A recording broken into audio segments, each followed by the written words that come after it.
One, and here we are. Kyle, it's so good to see you again. We had all kinds of fun this morning getting live, but here we are. So really excited for today's show. This is season 2, episode 7. I'm your host, Kent Langley, with my co-host, Kyle Hermans. And Kyle, why don't you let us and the audience out there, who probably will need a few minutes to kind of come on and ramp up because we didn't get the preview thing out today. So let's ramp into the show a little slower today and give time for people to say hello and join us. Excellent. Good to see you again, Kent, as always. This is one of my favorite parts of our Wednesdays together as we touch base on this extraordinary world of digitization and what is happening as we are unlocking our digital potential. For those that are just joining, as Kent said, welcome. Welcome back to Digitized.live, where we, Kent and myself, go very deep on how you can unlock your digital potential. And what we mean by digital potential and getting digitized is moving from the old analog systems and analog world as we navigate onto the online experience, as we find our own digital versions of ourselves, as we ramp up in our incredibly steep learning curve, especially over the last several months, into learning new technologies, learning new tools, figuring out how this whole internet and how this whole digital world works as we connect with each other all around the world. Our job here with this show, with Digitized, Unlocking Your Digital Potential, is to break as many myths as possible, unlock as many treasures, insights, keys, in order for you to be empowered to unlock your digital potential. So welcome back, season 2, episode 7. It's amazing every time we do this, as the shows keep stacking. It is so fun to be here. So action-packed show for today. Lots of good dialogue as always. And Kent, where will we be streaming live today? So we are live on YouTube, which is, as everybody knows, our primary channel. And it is the channel where we really do ask, if you can, to click that like button. And there's a little bell icon that will notify you when we schedule new shows or release new content. So check that out. We're live on Periscope on Twitter. And we do get some really fun engagement. A totally different thing happens on Twitter than happens on YouTube. So please check that out. If that's your preferred medium, go for it. And we are also live on Facebook. Now, in both cases, Facebook and Twitter, the experiment that we're running is it's with my account, so it's Kent Langley. So Kyle, I think one of the things that we'll want to do for coming shows in the future is to get that switched over. And what I really want to do, and this is a little fun tip, I think in a way, is what I really want to do is I want to attempt to stream live to my Facebook, my Twitter, your Twitter, I don't know if your Facebook possibly, or maybe some other channel. I don't think we can stream to Instagram. I don't know about that. I think Facebook would be the same thing. And then have it also going to the digitized channels at the same time. That way we'll be leveraging your immense fame, my little bit, and, and we can have it live and share and reshare, and our friends and family and the folks that all know that we do this will see it. And at the same time, the digitized audience will have a chance to see it. And the last piece I'll remind is we did a really fun experiment on last week's show. We opened the show at a certain point to a live guest. I am willing to do that again today, depending on how the time goes. So let's see how the show unfolds. Let's see if we get any chat on any of the channels, and anybody who might want to join us on the show to say hi, to maybe let us know if Digitized has helped them in any way. That would be pretty amazing. And so that's also a possibility for today's show, which is super fun, and it's something we can do, so we should. Absolutely. And I've just thrown up as we usually do, saying that we're live across the different channels, because this is what is so amazing about this. And again, what we are establishing all along the way here, every program, what we're doing is we're going live. It's not your traditional sort of show where we always have our formats set and ready. We jump on, we talk about a topic, we plan a lot of things. We always have our topics, we always have our structure basically planned.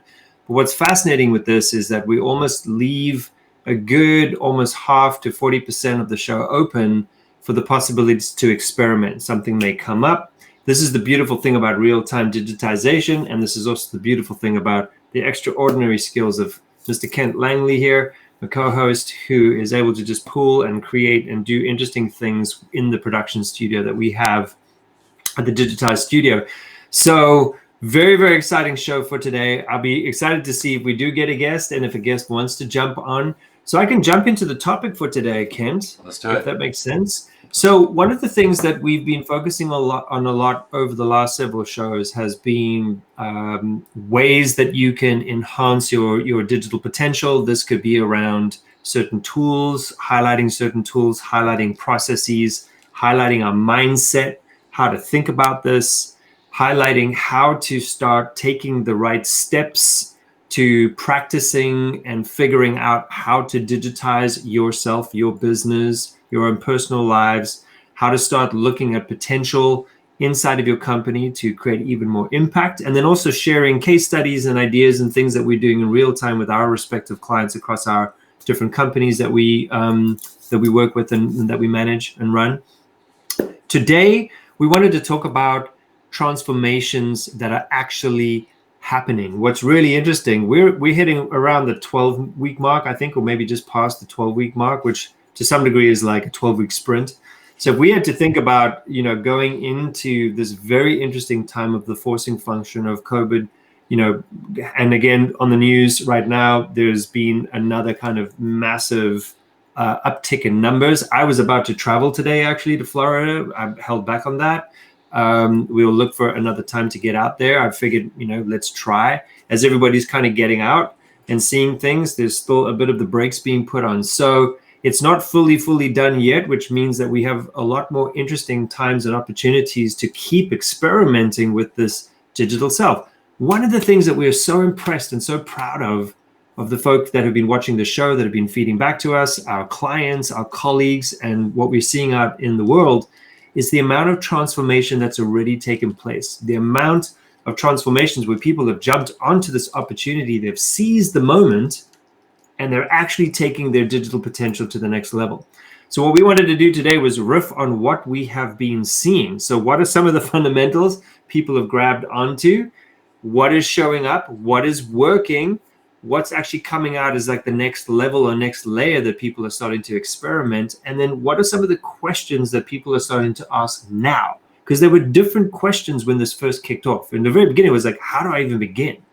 Now we're 12 weeks in. It's no longer how do I begin? It's like, how do I now enhance the learnings I've just achieved? Or how do I enhance the experiments I've been running that are actually working? So today is a show about transformation. So I'd imagine if there's anybody out there that's having massive success with digitizing your own potential, your business's potential, learnings that you're having, breakthroughs that you're experiencing, that could be a very interesting thing to have you come on and talk with us about the changes that you're seeing, what's been working for yourself. So Kent, I'd love to kick it off with you. I'm happy to go first if you want, or if there's anything that comes to mind. I know, you're at the forefront and your purpose is about empowering people through technology. Have you been noticing transformational changes in those that were not naturally tech savvy and digital savvy over the last 12 weeks? I'm going to tell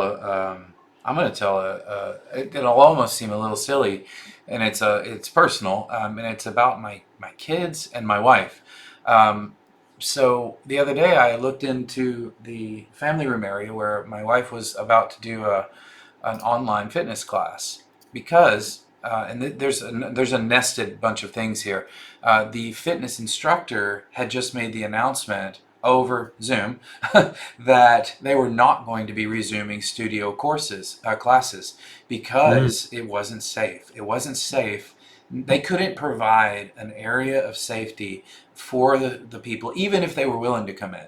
And then they said to everyone, well, are you going to come in if we open the studio too? They'd asked in a survey prior, and it was 100% no's.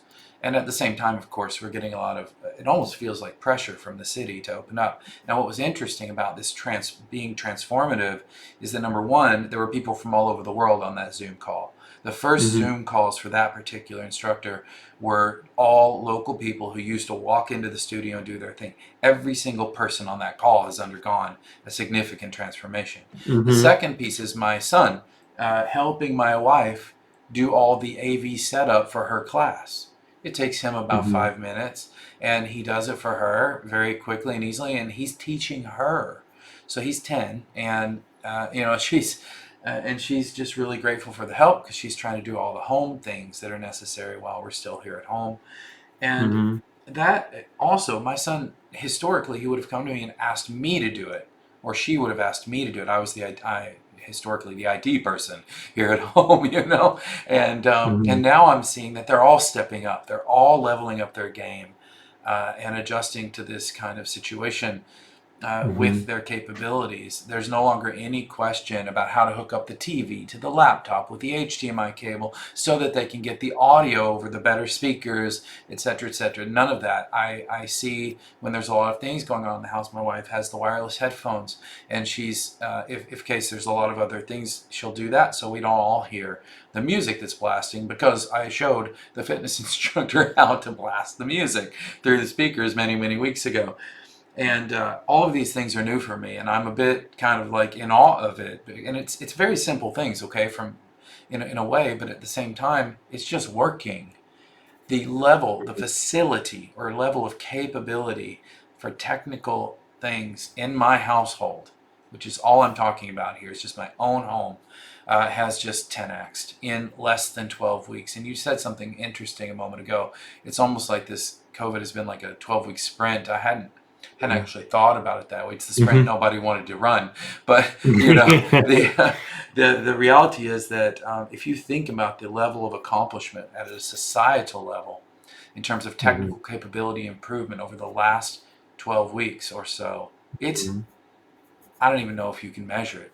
It's off the Mm-hmm. charts. So that's Mm-hmm. kind of what comes right to mind for me, is just a personal experience, that because I I'm sitting here doing this while they're over there doing that. So we have increased our capacity to leverage technology to get something done. And that has happened in my small household and then across the world in every business. And I know, Mm-hmm. Kyle, because you were telling me in pre-show that you've experienced some of this in Mm-hmm. your own coaching client calls and things. And perhaps there's some things that you can share about what you've seen there as well.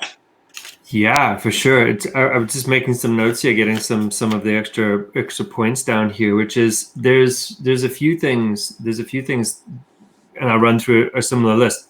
The one with the kids in the household, I was just realizing I wrote down here, I am on a call, which is the parents or the kids will say, "Hey, mama's on a call, dad's on a call."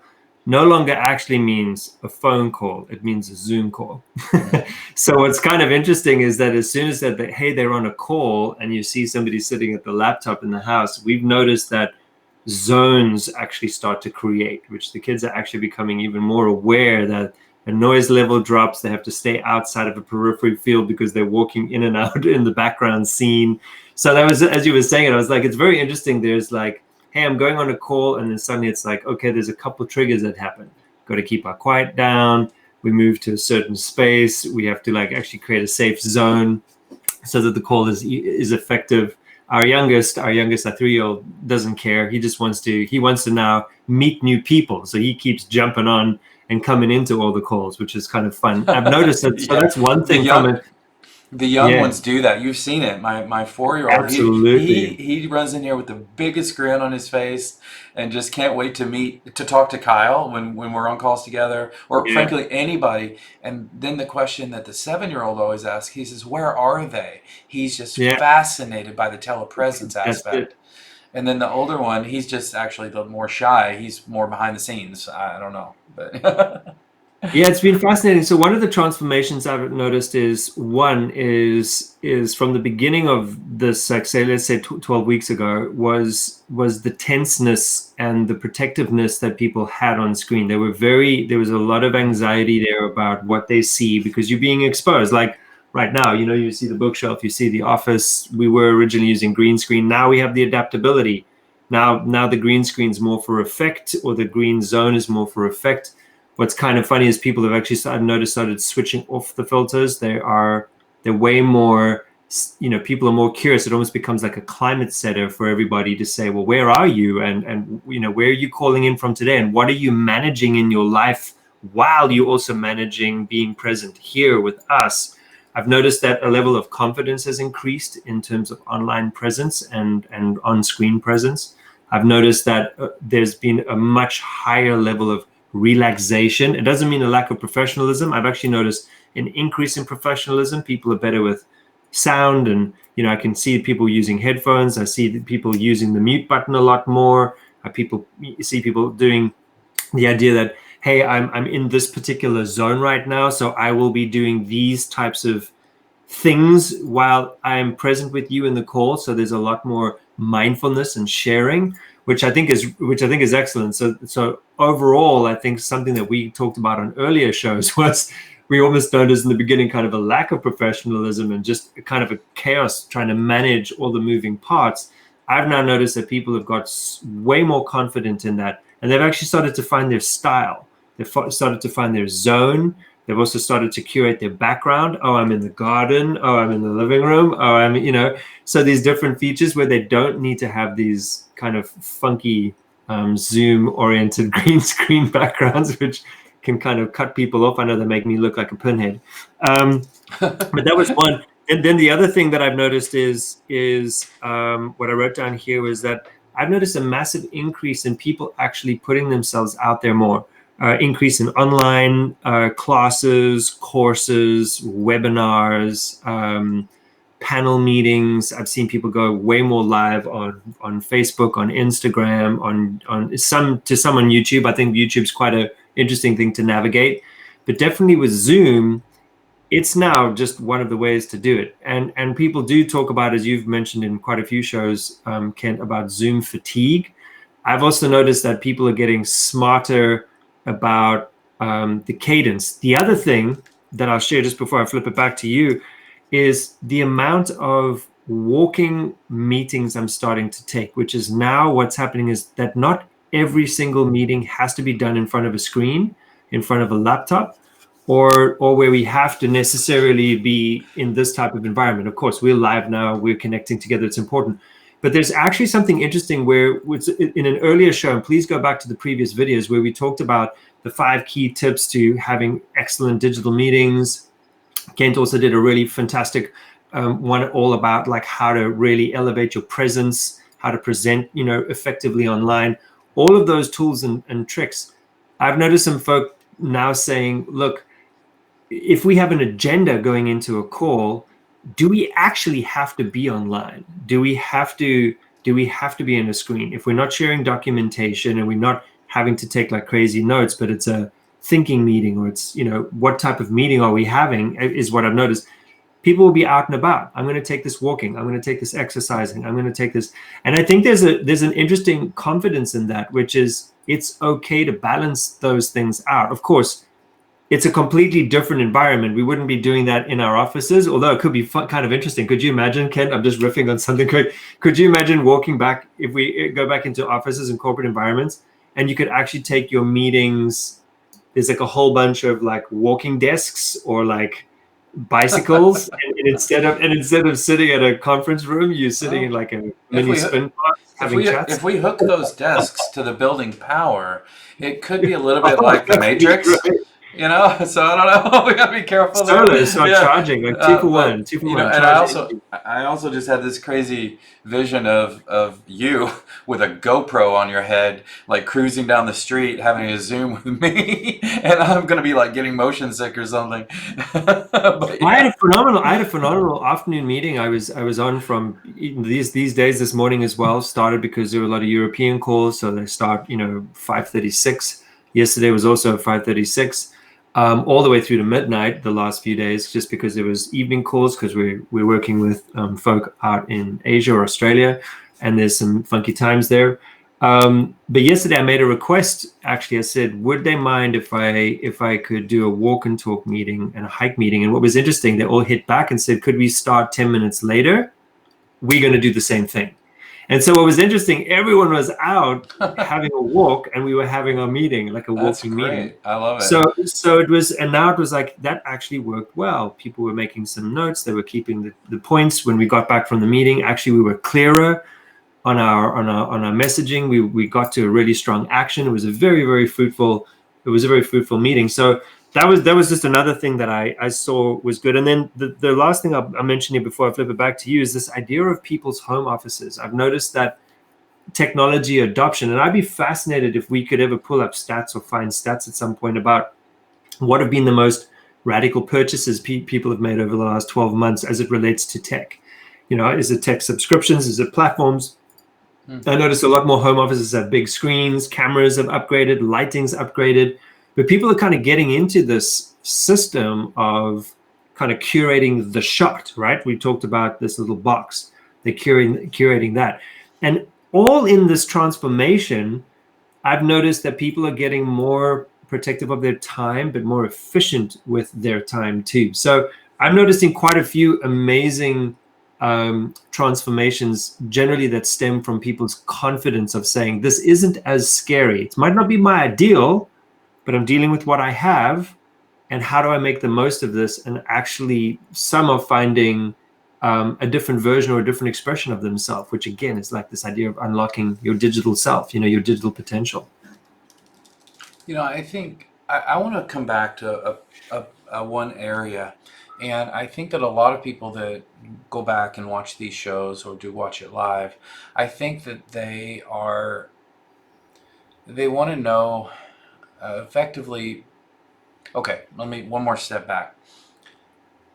There's a side effect to some of this around isolation.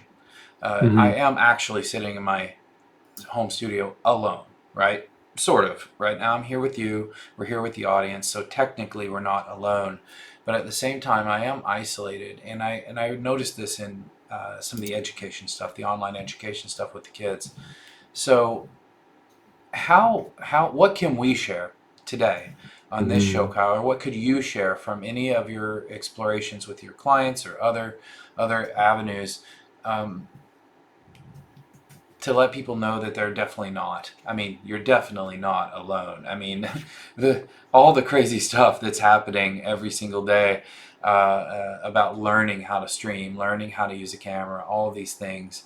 I think that, do you have any kind of anecdotes or experiences you could share or that you've experienced with clients in helping them realize it's not just them that's going through this? Absolutely. I've actually given several talks over the last few months about this. There's a couple key points that I talked to. I even have some cue cards actually queued up, because this is what, and they're even in reverse. So are we the right way around, or are we the wrong way around? If I hold this up and I show this, is this the right way around or the wrong way around? Give me 1 second for all the way out, but it looks good. Looks good. Yeah, clarity.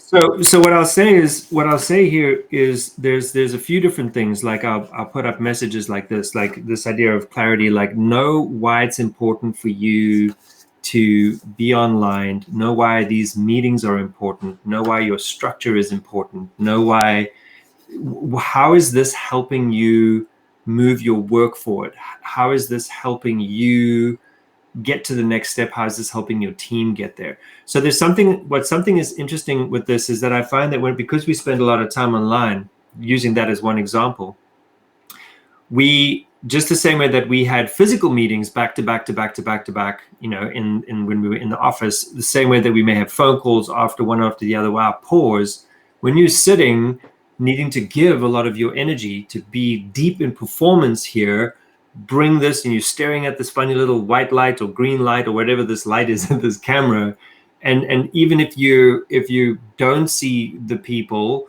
or you're kind of more staring at yourself, it can get really draining, like energy. That's the next one over here I was saying. So knowing why you're doing these things and having your agenda sets you up to be able to have an understanding of the kind of energy that's necessary to bring to these meetings, and how much you can give, and then resetting. We've talked a lot about resetting before and after, but when you get together with people, to not be alone.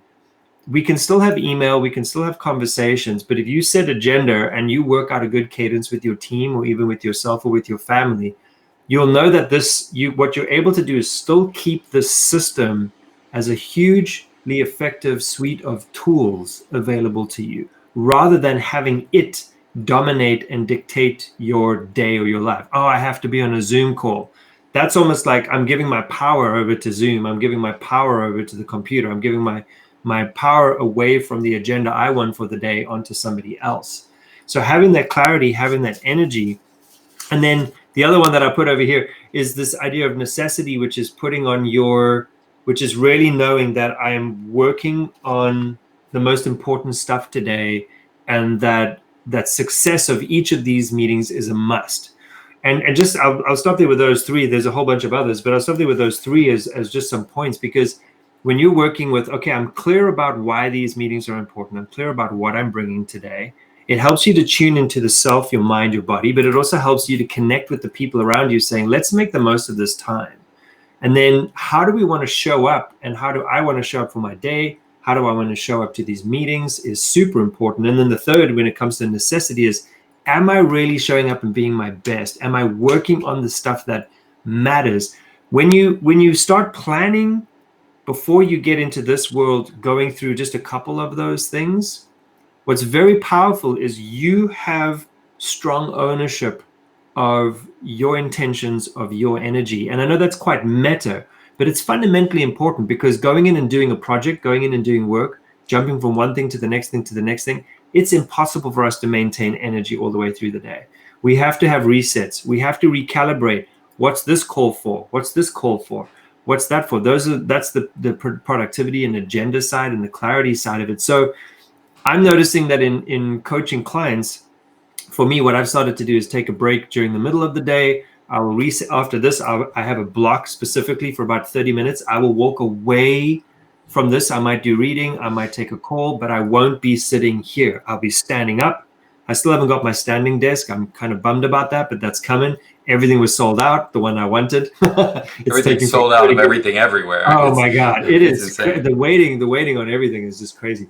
But those are a few couple things. When I speak with clients, what we try to do is get that set up first, because when we do, this becomes a tool. This becomes something that we get to own, that we get to utilize. It doesn't utilize us. We haven't lost our power, so that by the end of the day, I'm drained, I'm messed up, and then I'm anxious about the next day because it was just rough. I mean, I got through everything I had to get through, but you don't just want to get through. Yeah. You want to come with power and energy and productivity to these things. So we have noticed, for me, in working with clients, we have to carve time just to level set where we at and where people are at with this medium, and just the kinds of things that they've been experiencing, so that in order for this to be productive and effective, we keep reminding people, this is a tool. Webcam, tool. Zoom, tool. This show, watching YouTube, it's a tool. It's supposed to be giving you insights, breakthroughs, learning, teaching, helping you feel like, yes, I'm on track. All those things have to come from doubling down on your planning, doubling down on getting yourself like set up for success each day. But I've noticed that, especially with online, as the rate of change is increasing, as the adoption rate is increasing, we actually have to also decrease the gap between the frequency of how often we actually recalibrate, reset, and plan. I believe that more planning, more structure, more level sets have to happen rather than longer. You know, when we had physical offices, we have our drive home. So beginning of the day, end of the day, it was fine. And we could walk around and get up and move around environments. With this, we're just like locked in. So we have to break the day up into more bite sizes. And in order to do that, we have to remind ourselves, why are we doing this? What energy am I bringing to this? And why does this matter? So let me pause there for a second. But those are just a few things that that I'm working on as much as I can, which is why I have all these interesting cue cards here, because when it comes down to it, it's so easy just to put a theme up and say, when we're all a little lost, guys, let's pause for a second. Let's get clear on what we're doing here. Do we need to take 5 minutes? Do we have to get level set so we can bring our best self? From there, we can have more productive conversations and drop into all the different strategy, culture, technology, transformation, research discussions that we have. Yeah. So those are a few, Ken. That was a good answer. The I did something. I'm running an experiment. I have no idea if this is really going to work. I stopped allowing almost anybody, to book me in a 60-minute meeting. Mm-hmm. It sounds like a small thing, and I get a lot of confused replies like, but I need an hour. Like, people will say that, and I say, well, we're going to book 45 minutes, and they're like, but no, we need to book an hour. I need an hour. And I'm like, do you really? I mean, can we try to get it done in 45 minutes? And they're like, why are you doing this to me? And I'm like, hang on, I'm not. I'm doing it to me, because if I book 60-minute meetings or multiple 30-minute meetings even, right? So I'm doing like 25s and 45s. What happens is I get a natural little space that starts to appear inside my calendar. And the reality is that I stop having this back-to-back meeting overflow problem. Because, as you know, even doing a show like this or having any kind of an online meeting, there's that one more thing you want to say. And the problem is that one more thing takes you over the meeting time. And now you've got a whole bunch of people trying to log on for the next meeting, and they can't get in. They're stuck in the waiting room, whatever it is, or you're not there. It's someone else's Zoom. And I'm trying to defeat that, because it's incredibly stressful when you don't want to be late. And the physical analog to this, that I haven't actually had to work in a large office environment for quite some time, as you know, Kyle, but I remember, and I've still experienced it times when I've gone to visit clients pre-COVID, that thing where you end up all standing outside the meeting room, and they're in there and everybody's like looking in. You open the door and peek inside, and you're like, it's our room now. We need the room. That happens in the digital world too. And so that's what I'm trying to eliminate, and I'm also trying to drive people to be more efficient, because I need that same thing that you're talking about. And oftentimes during that 15 minutes, I won't try to answer 10 more emails. I'll literally get up and walk outside and stand in the sunshine, or go talk to the kids because they're all here. It's summer. Or maybe, God forbid, not eat lunch at my desk. I mean, that'd be nice. And It would be nice. And it's really hard. My wife asked me yesterday, she says, do I need to give you one of those, like, so you can eat with one hand, grab and go sandwiches, or can I give you something you can eat with a fork? And I'm like, she's actually adapting to the fact that I'm so solid booked, right? Smoothie. And she's like, you know what? I'm tired of you. And she hands me this, and I'm like, what? I don't even know what that is. But the funny thing is, like, that's just one of my reactions to what you're talking about, personally. And I really very much want to have some space in the day. Yesterday, I started my day with European time, effectively, and so my day started at about 6 a.m. And I just said, at 3 p.m. I didn't book any more meetings, and I went out and I had a swim with my children in the middle of the day. And you know what? I feel so much better today. I tried to get to bed a little bit earlier. I'm not sure I'll ever defeat the new circles, but I did get to bed earlier, so my mind is fresher today, and this is good. So I think there's a huge thing about that we have to care for ourselves digitally in a way, right? Yeah. I want to actually, I'm gonna build on this, but pivot to probably more of a corporate sort of response to one other transformation that came to mind, but it's building on this. It's actually the expansion and the easing of internet security, or IT, within legal and IT within corporations. Because what's happened, especially for our business with Be Courageous, is that as we've had to convert what we generally under NDA, closed door groups, we go out to a location, get into a location. now, and when you're discussing sort of NDA based information, and you want to be very careful about those document sharing and what's going on, because we're discussing the inner workings of a company with them doing strategy stuff. There's one of the very first things that, of course, legal security, they will say, oh, we're going to this medium. We don't know if someone could screenshot, if they could download, if they could copy, if they could ScreenFlow, if they could Loom, if they could, you know what I mean? Like, it's really tough. But what's kind of interesting, though, is what I found is there seems to be, I don't want to call it an easing. I don't want to send the wrong message out there. It's not an easing. Sorry, IT guys. What I mean is there's a little more flexibility, which is they have also done the due diligence to study things. I don't think that it was something that they had to, right? Because there was some things that corporations would say, we've brought onto this platform. We on Microsoft, or we on, whatever it is, WebEx, or we on Skype. And inside of that, they've been able to set up their protocols. But now what's also happening is that it became very, very hard to do business in that. It became very hard to have successful meetings. It became very hard to share information. It became very hard to have effective collaboration inside of those things, because those systems were not compatible with the tools that have been merging. This was another point I wanted to say here, is that there's certain tools that are winning over others. That's the other thing I'm noticing in transformation, right? As hundreds of tools come out on the market, there's only a couple players that are really, really winning. They're figuring out integration. But what I'm noticing is what you were talking about. There's a balance, which is as people are working from home and they are living these more, let's call them flexible lives, which is, it's not just a 9 to 5. Yes, you have to be on, but they're working earlier and later because of time zones. There's a flexibility. And what that's, I think, has been a forcing function back on corporations and back on internet security systems and all that kind of stuff, is to say, you have to figure out how to help keep me secure, but allow me to be mobile. You have to keep me secure, but allow me to deliver the things that I need to deliver in this way. And so what I'm noticing that just happened this week is that there was a big breakthrough for us, with the client was saying, you have to do a project in these particular IT constraints.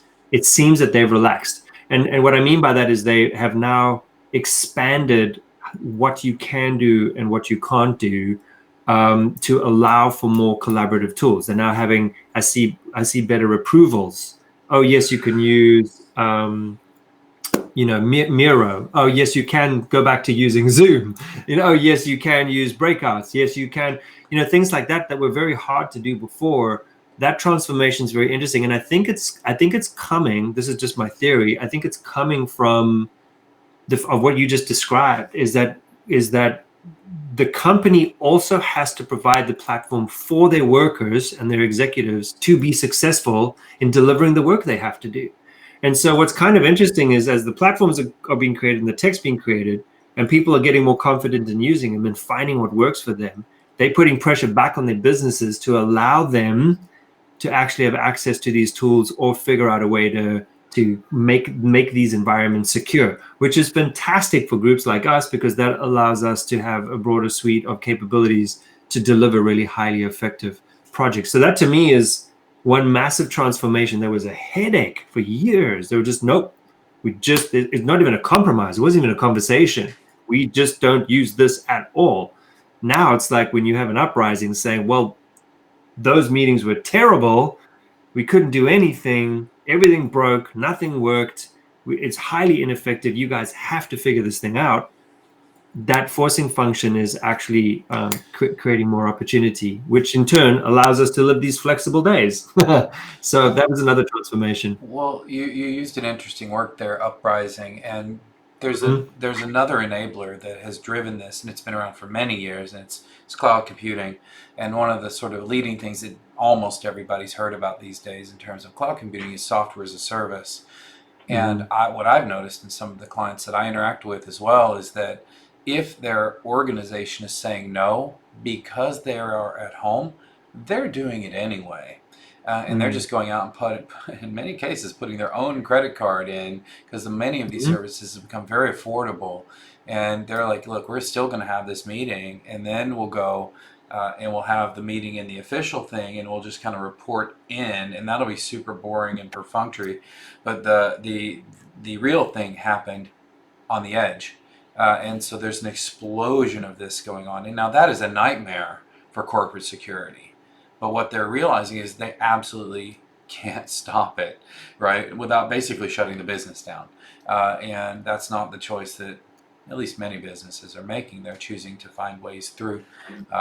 And I really, I think that the IT, the IS teams, the information security teams, the CIOs and CTOs out there, they really should just call up the people that are doing these things, and not in an accusatory or defensive way, and just say, what are you doing, and how can we be a part of this to help you make it more effective? And that's Mhm. a whole topic, but I mean, I spend a huge amount of my days, dealing with exactly those sorts of things around data, Mhm. data science, information security for streams, real time analytics. All these things that aren't necessarily the topics of this show per se, but maybe they should Mhm. be a little bit here and there. Mhm. We can't fight. You can't. Change happens, right? It's the old saying, the only true constant is change. Change happens, and fighting that and not adapting and evolving is just going ahead and saying I quit. And I'm not okay. I'm not okay with that. So that's just not the right answer. Right. Right. Right. Yeah, so transformation is coming thick and fast in so many different areas, and I'm going to be fascinated about like what the next couple months is going to produce for us because for myself, what was very interesting is with this idea of wanting to travel now to go and shoot some content and produce some content in a live studio, which was necessary, and actually be with a small team who have been very careful with their they're managing their social distancing and their safety over the last few weeks. The thing that was kind of interesting for me was like, wait a second, if I'm going down to the south of Florida from San Francisco, uh, with flights, there weren't many direct things going on because all the airplanes have their warnings and they're not running as many flights. So I had to change over once, if not twice. That's passing through multiple airports, then it's Oh jumping wow. in an Uber. That one night I had to stay in a hotel, then going from a hotel to shoot, and then be in an environment with a colleague of mine who said stay at our place because it's we're safe and we know you guys are safe. And then I was like thinking, okay, there's all of that. There's a few days of that, and then there's coming back the same route and then heading back to see my family in LA before we come back up here. And I was just thinking the level of exposure and the level of how intense that would be. It all sounds fine. And before, I wouldn't care about that. Great, I can get from here to here in this amount of time. Now it's like, wait a second, like just how drastic is the gauntlet that you have to get through in order to get this outcome that you want.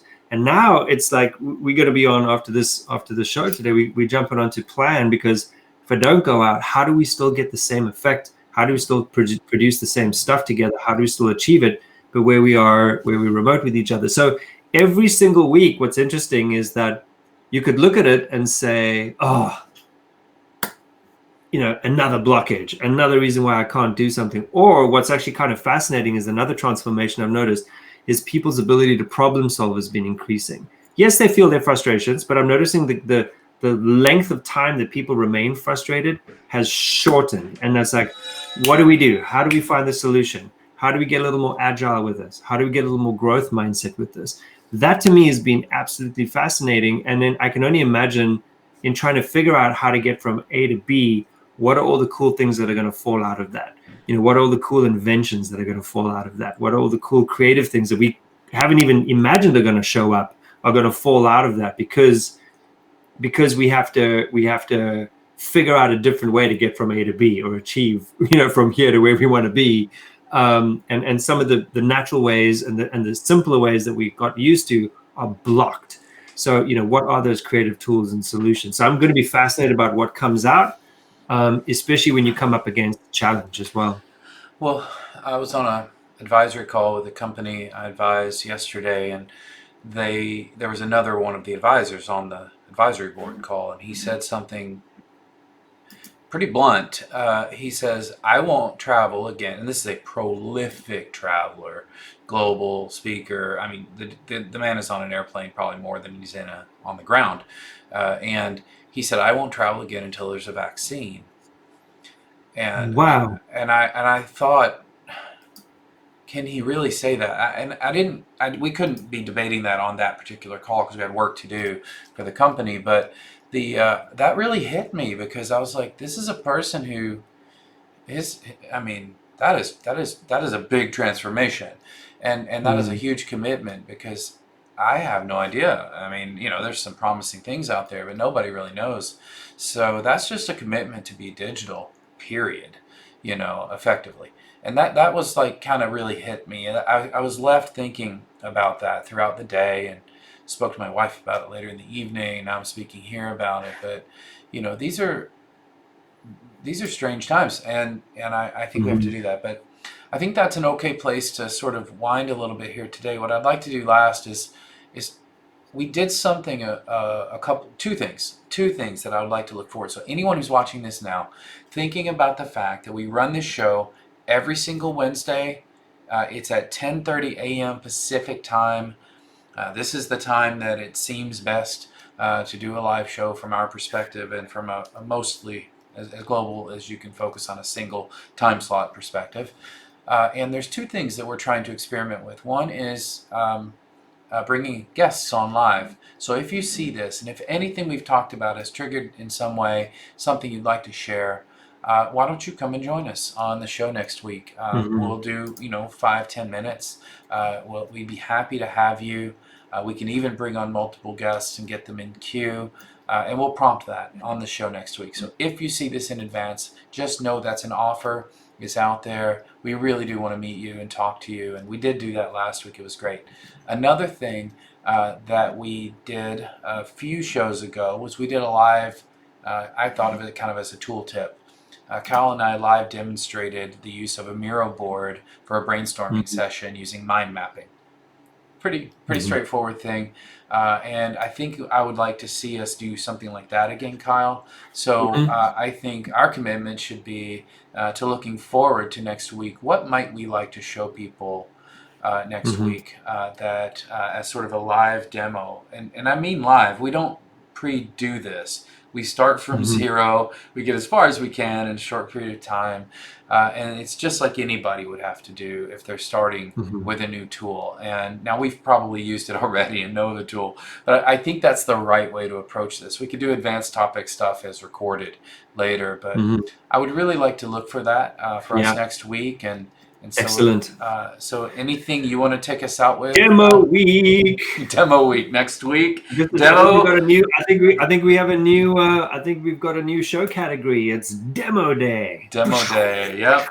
We have to Yes. create some great graphic behind that, and it's like we can get it out and see if there's submissions of if there's tools or interesting things that people would like to see. That would be absolutely fascinating for us. We love demos. We love live demos. We love I, try to see if we can break things live. we always break We things, love but no. we always break things live. But this is what it's about versus like perfectly edited and curated, because then you can see in Yeah. reality, which is again, like I said, just different type of programming. But it's like jump on with us. This is the opportunity. And the one thing I just want to build on real quick, Kent, is like if you're watching and if you're looking, of course, you may be at work, you may be super busy, your day is insane, you're jumping on little bits, you're seeing this. If you're watching this recording, and you have the luxury of scheduling some time during the week to jump on and watch this or participate while you have this running in the background, we invite you to put your fears to the side and come jump on here with us. It's like, it's a lot of fun. We had a really successful one last week, although even audio issues were a problem. When we did have them, we figured out how to work it out. And what's great about this show is it's working on things in real time to figure it out. So it's not meant to be a perfect thing. We would love it to be, but the more that we could demonstrate that these things are possible, look at what happens, this is how it works, super realistic, very practical, but at the same time, going into it with let your imagination run wild about what you can do with this. Because the one thing that Kent and I have learned more so than anything else is that if you don't try, you'll never know. And as soon as you try and you get through it once, even if it was really awkward, when you try it the second time, it's a lot less awkward. When you try it the third, it's like, oh, I'm feeling empowered here. When you try it the fourth or fifth time, suddenly it's like, now I see the possibility. And if we don't get through that awkward phase, we may never get started effectively. So this is about unlocking your digital potential every single Wednesday. Next week's going to be demo day, and we'll figure out what that demo is. Yeah. But this is super exciting, Ken. Yeah, no, I love it. I love it. Again, thank you, Kyle. Another fun show, and we know what we're going to be doing next week. And my next live show is actually not one that I'm on as a host. I help produce it and co-host it, but that'll be tomorrow on LinkedIn Live for OpenEXO. So if anybody wants to check that out, you can go to linkedin.com/openexo. That's OPENEXO. And the schedule will be there, and we're bringing on one of the community members from that particular community to talk about the incredible things they're doing out there, transforming the world for a better future. So that's my next live show, and I'll probably do something on Friday this week as well, but on my own channels I've been trying to think about as well. So anyways, that's it for me. Thank you again, Kyle, Awesome. my co-host. Really wonderful. And with that, we are going to start the transition out. Don't forget to like and click the little bell, or share it, or heart it, or whatever, because we broadcast on multiple platforms. Whichever button it is, you give it a click. And thanks so much.